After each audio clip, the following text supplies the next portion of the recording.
Rosalin Miles does not like to identify herself by her academic credentials, nor does she like to say, I am a person in this job at that institution.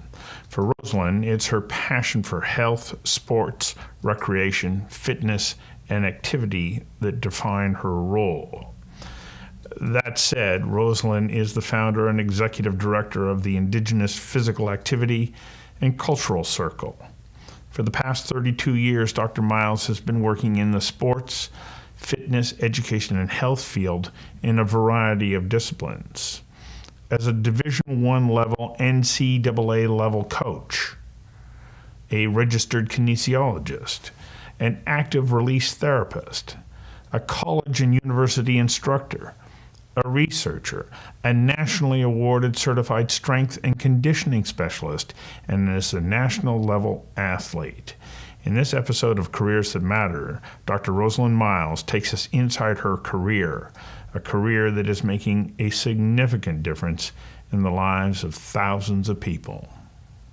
How do we describe what your profession is? Like, what's your job right now? Well, that's one thing that's really important being First Nations, is that you don't really identify with your job. You identify with your passion. So I had to be very clear. I work at the University of British Columbia, and I'm a research associate. And however, I had to be clear with our director is that Rosalin Miles isn't a research associate. I don't walk into Moscow and go, well, I'm the research associate for UBC, and therefore help me put on this 5K run. No, I've been working my relationship with them for more than 20 years. Mm-hmm. They know me. They've never known my job titles. They just know Rosalin. She likes to promote sports, physical activity. So no matter where I am, whatever job I do, I'm always about promoting being physically active. Whether I'm working for First Nations Health Authority, which I've done, whether I'm with my nonprofit, Indigenous Physical Activity and Cultural Circle, which is the longest name, or UBC, I'm always promoting sports, recreation, fitness, and being traditionally active, period. That's who I am. To everyone, wherever I am, whatever I do. And I've come from a holistic health and wellness perspective, and that has grown in my older age, so it's something that fits more with being family-centered now, with having a daughter and being married. And I think it grew off a background, and that's one thing I really love. When I was young, I tried to plan everything. I tried to control my life and think about what am I going to be when I grew up, and I just followed doors that opened that felt healthy and happy, and it helped, and they added to my life. They help satisfy I call it my conditions of satisfaction, where I drive to work, I can be casual, or I can be dressed up, or I can, so I have a lot of freedoms that don't take away from the other parts of my life, but it continues with my passion. When I was younger, I was really competitive, and I was a strength and conditioning coach, and I used to be the provincial director for the NSCA, the National Strength and Conditioning Association. Mm-hmm. And I was really a hardcore coach. I worked at UBC, and then I went... a dictator, and I loved it. It was so much fun, and my athletes really loved. I think they liked to work with me because I was predictable. I always had rules. I never bent my rules, and it was something. In my vision statement back in the day was, I empower athletes to be champions. You were what? Oh, no, my vision statement was, I empower athletes to be champions. Okay. So that was my role. And it was and it wasn't just about physical, I had the science behind it, because I went to university forever, but I also had the passion behind it. And I never apologized for being a woman, because I felt that brought another gift to the table. Because I was very nurturing, with my athletes. And the coaches were always shocked that the athletes worked so well with me. And I thought about it. It's because a lot of kids nowadays grow up with a household that's led by women, or they're single-parent homes. And so the athletes had no problem with me being on the field with them. I coached football as the second ever female football coach in Florida. I did special teams as well at a high school. How'd you wind up there? Well, I wanted to be in the NFL, and I had interviews with Miami Dolphins and the 49ers. I was the first woman they led into the NFL Combines. I don't know what the NFL Combines are. What are they? It's in Indianapolis, and it's where players who are going to go into the draft for the NFL go and try out in front of all the head NFL football coaches. So you went and tried out? No, I was one of the athletes trainers. Okay. So I was allowed to go in. I got signed permission from the college strength and conditioning coaches can go in with the athlete. So I was there with Michael Collins. He was from Wake Forest University. And I went in there on behalf of University of Central Florida, who I worked for. And I went in with him to help encourage him to move him up the draft. Ah, okay, got it. And so typically it's not a place for women because the men get stripped down and they measure their weight and height, and it's all males, it's all men, and it's very intimidating because it's all the head NFL football coaches, and there's so many stories into that, but I'm just going to leave that at that. I know nothing of that world. Yeah. I really don't. You have to be consistent. You have to have integrity. You have to practice what you preach, and you have to be very strong. And you cannot be emotional. You can be passionate about what you're giving to the team, and you also have to make sure that when you have a program, if your athlete has a soft tissue injury that's not due to impact, it's your fault. So you want to have a program that makes sure athletes be fast, strong, flexible, all the things for them to excel, within the season, that picks them up at the right time. And you also want to make sure that they never get an injury, because the injury means you have muscle imbalances. So I studied that for 22 years in university, and I paid for my education by coaching. So I took 3 courses a semester. So what was your discipline that you studied? So I did did a phys ed diploma at Langara. Yes. An undergrad at Trinity Western, BA, physical education. Did my master's in human kinetics at UBC. And then I went to UCF and did my education doctoral degree. UCF? Yeah, University in Florida? Yeah, University of Central Florida. Okay. And did curriculum instruction, specializing in exercise science.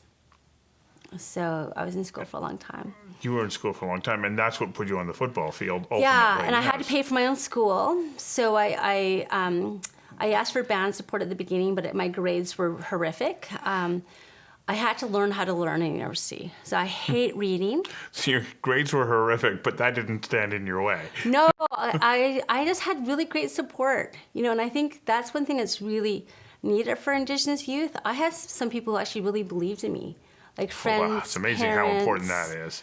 Yeah, people who really, I worked at Trinity Western. They said, well, why don't you work part-time at the weight room? And same thing at Langara. And I had people who really were good people who helped open doors for me. Mm-hmm. And I think it's because I worked really hard.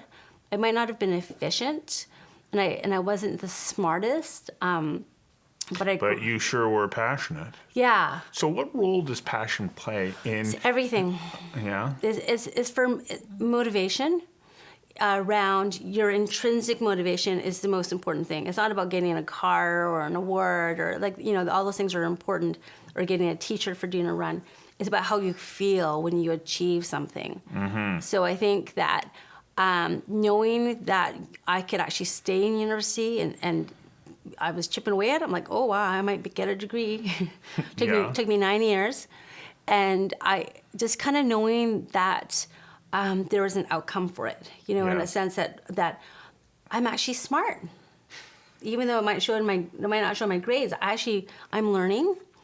So I had to read all my textbooks into a tape recorder back in the day when they had tape recorders, and I would put in a Sony Walkman and I'd go for a walk and listen to myself read my textbooks because I couldn't sit still. And what a fantastic way to learn. And I find that I do that in a way even now. Yeah. Like when I need to prepare for a conversation and whatnot, I will say it out loud. I'll talk to somebody else. I'll say, look, I got to do this conversation. Yeah. And that process really helps to consolidate that information and make it understandable. Because I know that I'm now communicating it in some way that is comprehensible. I don't get the whole sitting still looking at something. So if you told me I had to read a book, it'd be like saying, Rosalin, stare at this cup for 2 hours and don't move. That's what reading is to me. Mm-hmm. I hate it. And so I had to learn how, because you have to read. I had to learn how to do it. Well, as you said, you had to learn how to learn for you. Yeah. It's an individual process. Yeah, and so that was really, and I started choosing courses where I knew there'd be films on, like Greek literature. You got the Iliad and Ulysses. They always have all those in films and plays. Children's literature, they always have the children's book on videos and films. So I'd go to the library and I'd rent the films, and then it would kind of supplement the reading. And I also learned that you can never miss a class. So if you want an A, you can never miss a class. And I graduated with international honors from Phi Lambda Theta Society. If I didn't get an A, I was in shock in my last 9 years of university. But it just was hard work, and I was a horrible waitress, after high school, and I knew I had to go to university, To do something else. To do something else. And so, look at where it has all wound up. Yeah. So what does a typical day look like for you now? Wow, I drop off my daughter at school, and then I go to UBC, and we have a research lab with some amazing students and from university and from UBC, and they're all in the Human Kinetics program, and some of them are trying to get into med school. And so we have a research grant from the Canadian Institute of Health Research where we promote being physically active for Indigenous communities. And so first thing we do is we do a lot of sharing circles. That's our way of transfer of knowledge, and we record or take notes on those circles or videotape. And we ask people, what does health and wellness mean to you? And we create programs for people to do, like we did Train the Trainer, a fitness program in my community, 13 weeks, where we gave away Fitbits, and we sat every week. We had a new topic, and we talked about what does fitness, physical activity mean for the community, and we built on the strengths that were there already. So, so you're going out into communities. Yeah. Promoting you're not having students come into the classroom. Rather, you're going out into communities with a program and with UBC students. With UBC students as well, because they're learning in the process. Yeah, and it's been amazing, and it almost makes me cry. But it was like, I'll never forget. Last summer, we had two students, and I don't think they'll. I shouldn't say their names, but they were out with me in Lytton. And we have the old site of St. George's Residential School. And I said, there was some of our participants who went to that school. And they were in shock. They just said, we had no idea. Of course not, because we've hidden that we from had general residential school here, and the traumas, and that they're real, and they actually met the people who went to these schools. And they're younger than me. They're not people. When you see the Truth and Reconciliation, it's all these black and whites, and they have these old nuns sitting over these students with all their hair cut off and all the... Right, it's over 140 years ago, I know. And the biggest thing you always hear from people, they always say, oh, why don't they get over it? And I'm just like, wow, like if you were raped, would you get over it? How would you feel if someone said that to you? These are people who are alive. They're alive human beings. And the trauma didn't happen just once. It happened for years. For years you were traumatized, and you never got to go home to see your parents, right. And so you just have to love these people. I know that Senator Sinclair, when he was opening one of the sessions for the Truth and Reconciliation Commission, quoted somebody whose name I do not have off the top of my head, but the quote was, "You may think you're done with the past, but the past is not done with you." Yeah, and that's the hardest thing about the truth and reconciliation part is the truth part. Yeah. And the truth part is really hard for us survivors. So I didn't go to residential school, but I know my father's reality, and it breaks my heart. Well, and that is part of your journey as well. Yeah, and you have to come from a place of, is it healthy to have all that? And so you think about that. I'm lucky that my father never talked to me about his past, his traumas. I didn't carry that on my shoulders. Yeah. I was informed when I was a lot older, when I was 30. My aunt sat me down and told me what happened in the school. And I was just mortified. But I was at the age where I could handle it. And I was at the age where I already loved my dad unconditionally. But I think about how, let's just all talk about it, the truth. And the residual trauma for the people who hear it, whether you're Indigenous or not, is hard. and you can't erase some things. So we have to talk about the truth still. Well, you know? because if we don't, then we can't respond appropriately. And what matters now is how we choose to respond and where do we go from here. And also, we have all those people who shared their stories, and did they receive counseling? Did they receive support? You know, so those are the things that I concern. So we have all this truth. Well, you share the story once, then you should be healed. You know, I don't think my father would have ever healed. You know, and that was never a condition I put on him. You know, I never put, oh well, I'll love you when you're healed. You don't do that to people. Right. You love them where they're at, and you set boundaries if you need to. Yeah. You know, however. So when you're, you know, my father, I always laugh. I always think about this when he was in school and how he was treated. And I thought, I wish he could go back to those priests and those nuns and say, you know what? My daughter has her doctorate. My son is a lawyer. And my other son has a successful business. You know, he's an entrepreneur. They're not what you said we were, you know? So, because there's careers that matter, and somebody looks Yeah. at you and goes, well, hang on a second, I'm not going to have that experience to wind up being in a position where I can help to influence change the way that you are. If you're talking to somebody who's younger right now who goes, Oh, wow. but I want to be like you, what are a couple of things that they need to keep in mind that will help them have the cultural understanding, Yeah. sensitivity, and yet the drive and determination that you have to encourage other people to a better life? Yeah, it's real hard work. Yeah. It's extremely hard. But I look back at, I worked 8 hours a week as a coach. And I went to school full time, you know, 3 courses. I thought, how did I do that? I look back at it, but I was young, you know. However, but also it was hard work. I had to be very disciplined. I didn't own a TV until 2005. Friday night was my only night I gave myself a break. You know, whether it was watching a movie or whether it was going out with friends, that was usually my only night. On Sunday morning when I woke up, I did homework until it was all done to start the week. Monday to Thursday, I did homework 2 to 3 hours a day. That was just for 3 courses, you know, and so I had to, and I wasn't able to relax until I knew that all my work was done, you know, but I was physically active every single day. Every single day I used to go for around like 10K, now I just go for walks. I was hyperactive, and being a coach, I was able to train at my work as well, and it was free. My budget for groceries was $26 a week, you know, and as long as I had one protein source a day, like, you know, a can of tuna or a can of sardines, boiled eggs, I had to have a strong budget because I had to pay for things, but I also invested in myself. You know, I bought myself new clothes, and I also made sure I always had friends with me that I could socialize with on Fridays, you know, and so university isn't a place to party, you know, it's a place to, you know, go through the grinds, and you're not going to always like your teachers, but you have to, it's a system, you know? Well, and you're It's a system. establishing the groundwork that will Yeah. be the foundation of the rest of your life. And the more you go up, when you get to your master's, you can actually start forming what you want to be and what you want to do. So your Right. master's is way easier than your undergrad.